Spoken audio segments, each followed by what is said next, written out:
Mohon perhatian, sesaat lagi podcast akan segera dimulai.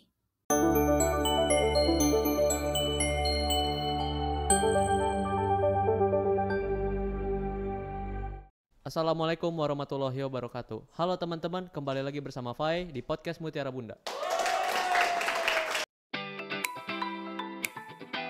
Sang Gemintang menginspirasi generasi muda. Podcast Mutiara Bunda. Kali ini Mutiara Bunda kedatangan tamu yang cukup spesial di kalangan olahraga anggar, yaitu Mas Arya Wiguna. Halo Mas Arya, apa kabar? Halo Mas Faizal, siap. Saya dan kebanyakan teman-teman belum pada tahu nih apa itu olahraga anggar. Mas boleh jelasin ke olahraganya kayak gimana? Oh iya, boleh Mas. Jadi memang olahraga anggar itu sepertinya memang kurang dikenal oleh masyarakat Indonesia nih Mas, menurut aku sendiri. Lalu untuk olahraga anggar ini sebenarnya awalnya bukan langsung tiba-tiba olahraga Mas. Anggar ini sebenarnya hal yang dipakai untuk bertempur dulu tuh, jadi pada zaman kerajaan. Dan anggar ini ditemukan pada abad 18 di negara Italia. Lalu merujuk kepada negara Eropa lainnya seperti Spanyol, Perancis, dan lain-lain. Ke Amerika juga sampai Mas. Olahraga kuno berarti. Iya, olahraga kuno bisa dibilang. Jadi anggar itu udah ada dari zaman kuno, zaman Romawi kuno, sampai sekarang populer. Sampai sekarang dijadikan olahraga modern Mas. Dijadikan olahraga modern. Betul. Anggar itu permainannya seperti apa?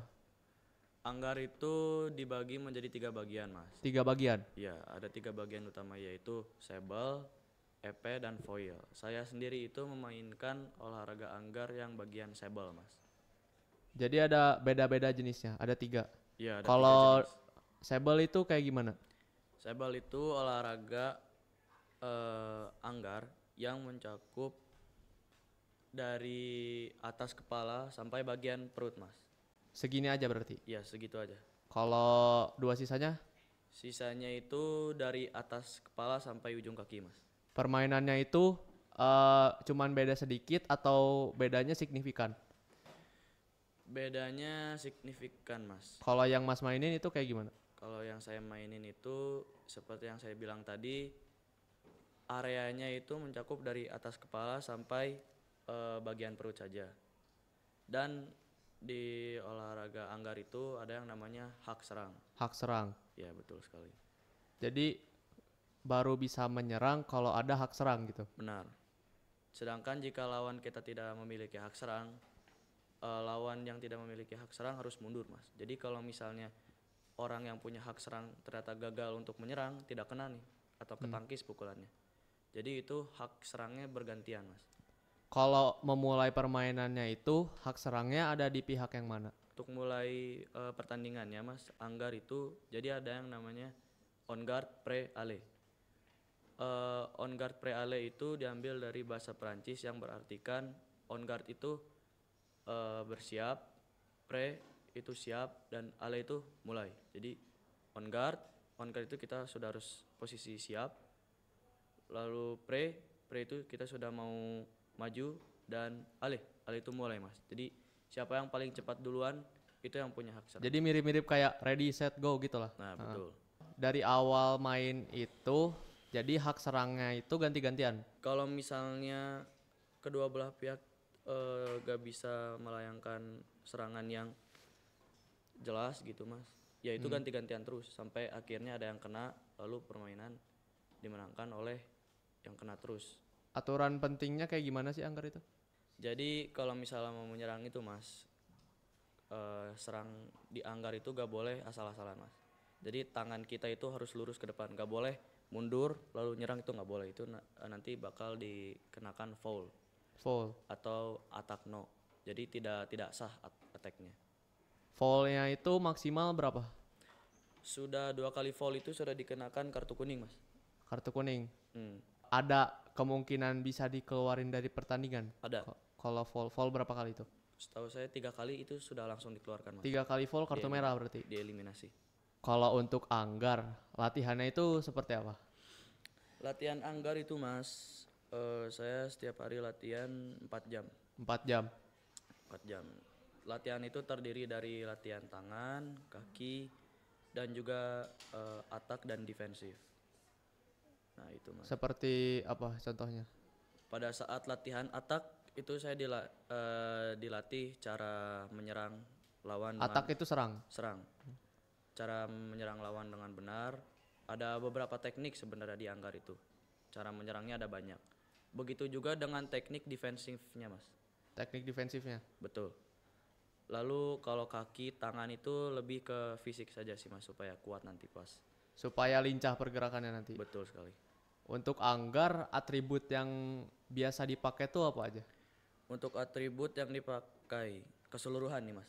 Keseluruhan apa aja? Yang pertama tuh kalau dari atas itu ada helm atau helmet namanya. Ya, Merek yang saya pakai sendiri itu PBT dari Prancis yang harganya itu 7 juta, Mas. 7 juta. Betul sekali. Oh ya, saya juga dengar-dengar atribut Anggar itu emang mahal-mahal ya. Iya, Mas. Satu atribut anggar itu bisa membeli Harley Davidson 2018. Kalau ini bajunya Baju yang saya pakai itu dari PBT juga, harganya 12 juta. Nah, di baju itu ada 2 layer, Mas. Ada yang baju daleman dan ada metalik. Metalik itu untuk yang jadi kayak ada sensor gitu, Mas. oh Ke sensor. ke-detect jadi nanti Ke-detect buat nanti poin-poinnya kan. pas kena pedang itu ke-detect, ya. Kalau celana, sepatu juga khusus. Khusus itu semua, Mas. Semuanya khusus. Khusus. Itu PBT itu udah standar dunia Ah. atau cuman Mas aja yang pakai gitu atau sekitar aja gitu? PBT itu udah standar dunia, Mas. Jadi, Standar internasional berarti. iya, yang paling bagus itu jadi di semua merek peralatan anggar itu PBT. Itu yang paling bagus. Bagus, itu yang paling bagus. Pedangnya juga. Pedangnya juga. Kalau pedang Anggar itu tajam apa tumpul?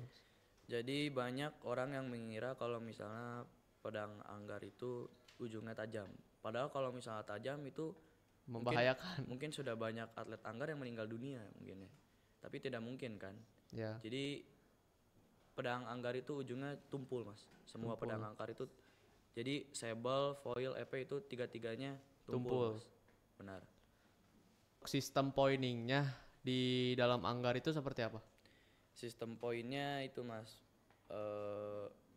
Jadi di pertandingan kita adu dulu siapa yang paling cepat ke 5 poin, setelah itu istirahat, setelah itu kita lanjut ke 15 poin.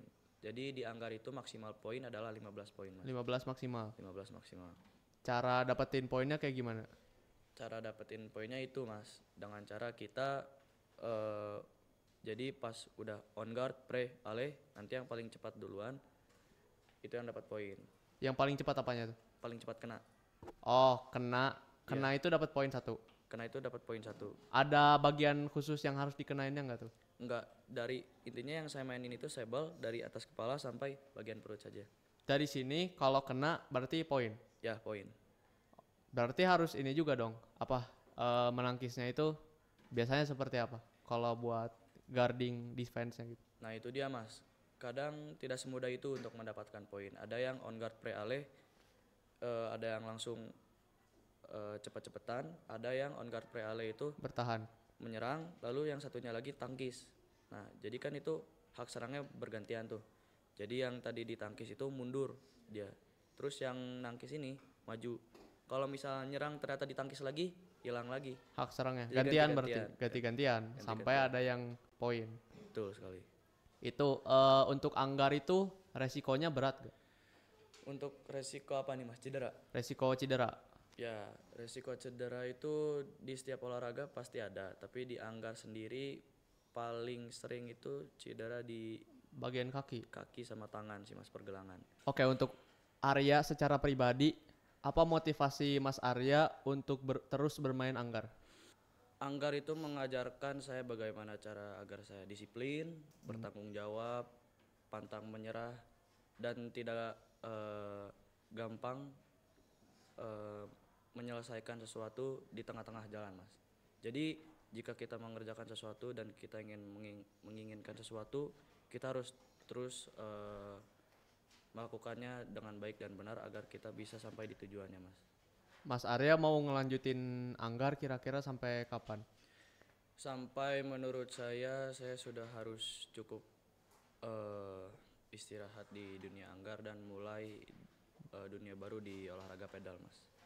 Mungkin dari teman-teman kan banyak yang ingin mencoba kali bermain Anggar. Boleh tips and triknya buat bermain Anggar itu seperti apa?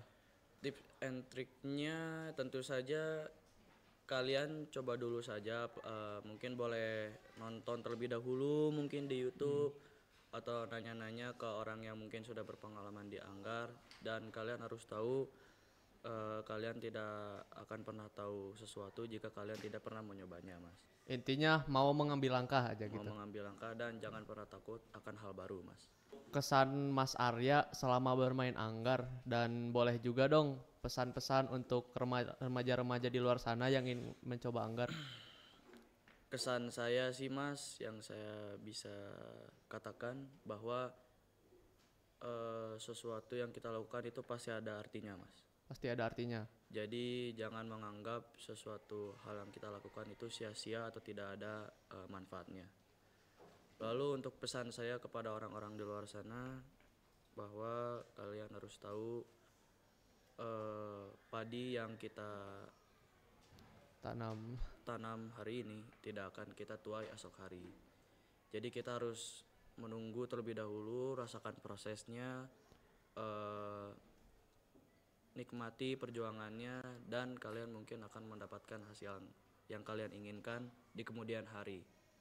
Jadi every day is a chance to change everything. Jadi setiap hari itu, Mas, kita memiliki kesempatan untuk mengubah semuanya. Setiap hari ada kesempatan untuk berubah, untuk mengubah segalanya. Teman-teman, tidak akan ada aksi jika kalian masih memiliki gengsi. Terima kasih Mas Arya sudah datang ke Mutiara Bunda. Semoga Mas bisa terus menginspirasi bagi kalangan remaja terutama Amin, amin. Terima kasih, Mas di Reza. zaman sekarang. Oke, saya tutup. Wassalamualaikum warahmatullahi wabarakatuh.